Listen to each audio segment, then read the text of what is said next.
We don't usually pay for air and tap water because it is in such high abundance, selling it would be pointless.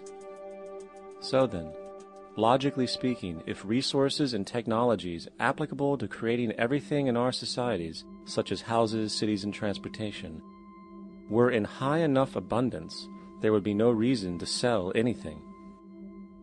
Likewise, if automation and machinery was so technologically advanced as to relieve human beings of labor, there would be no reason to have a job. And with these social aspects taken care of, there would be no reason to have money at all. So the ultimate question remains: do we on Earth have enough resources and technological understanding to create a society of such abundance that everything we have now could be available without a price tag and without the need for submission through employment? Yes, we do. We have the resources and technology to enable this at a minimum, along with the ability to raise the standard of living so high that people in the future will look back at our civilization now and gawk at how primitive and immature our society was.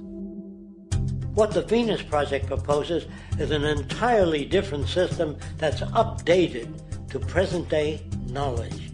We've never given scientists the problem of how do you design a society which would eliminate boring and monotonous jobs, that would eliminate accidents in transportation, that would enable people to have a high standard of living, that would eliminate poisons in our food, that would give us other sources of energy that are clean and efficient. We can do that out there.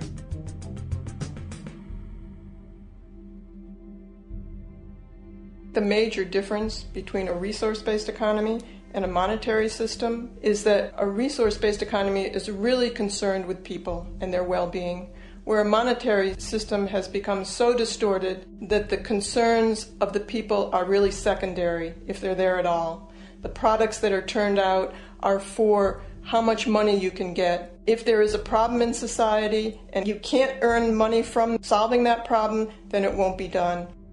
The resource-based economy is really not close to anything that's been tried.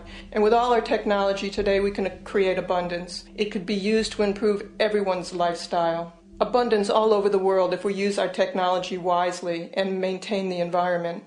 It's a very different system, and it's very hard to talk about because the public is not that well enough informed as to the state of technology.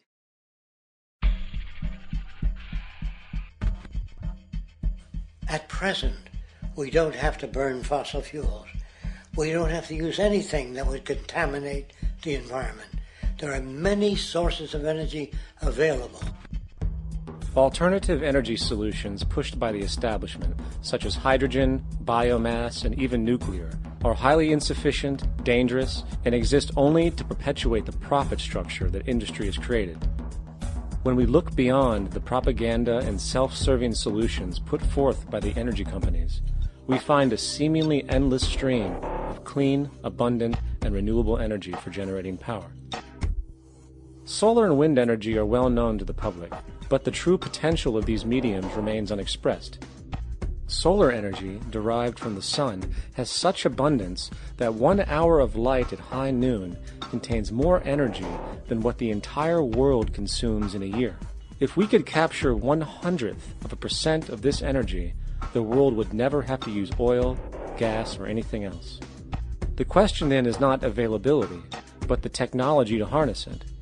And there are many advanced mediums today which could accomplish just that, if they were not hindered by the need to compete for market share with the established energy power structures. Then there's wind energy. Wind energy has long been denounced as weak, and due to being location-driven, impractical. This is simply not true. The U.S. Department of Energy admitted in 2007 that if wind was fully harvested in just 3 of America's 50 states, it could power the entire nation. And then there are the rather unknown mediums of tidal and wave power. Tidal power is derived from tidal shifts in the ocean. Installing turbines which capture this movement generates energy. In the United Kingdom, 42 sites are currently noted as available, forecasting that 34% of all the UK's energy could come from tidal power alone. Wave power, which extracts energy from the surface motions of the ocean, is estimated to have a global potential of up to 80,000 terawatt-hours a year.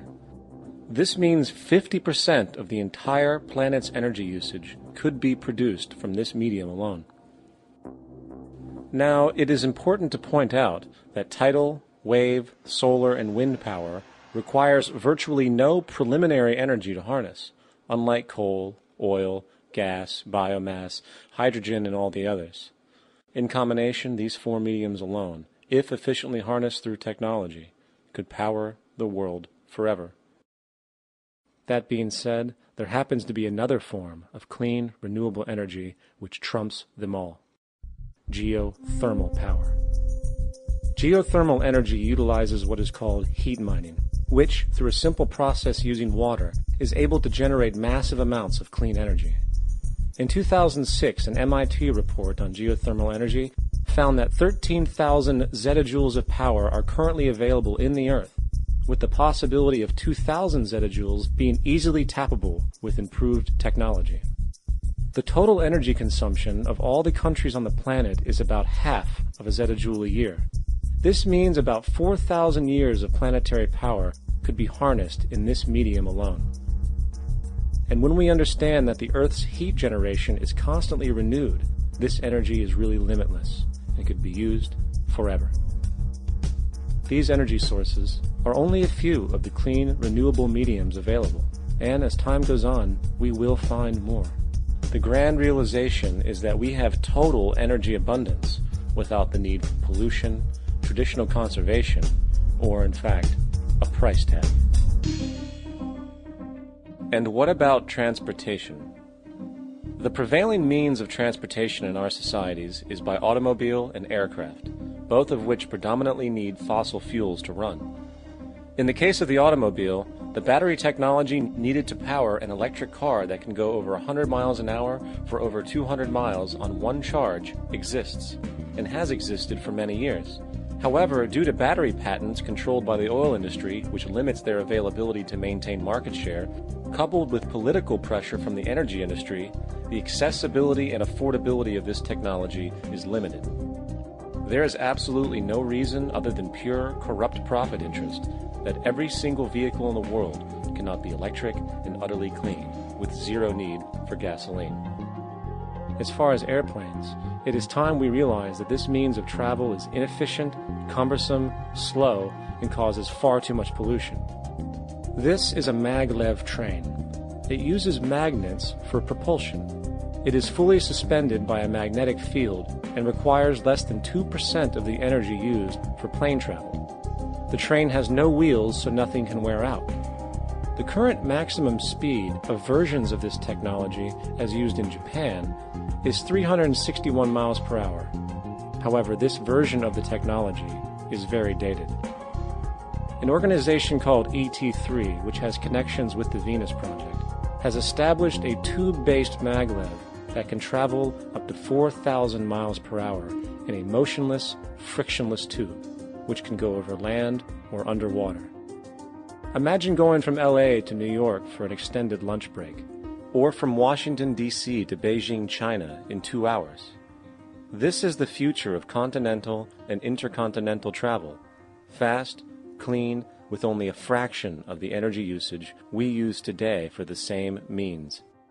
In fact, between maglev technology, advanced battery storage, and geothermal energy, there would be no reason to ever burn fossil fuels again. And we can do this now if we were not held back by the paralyzing profit structure.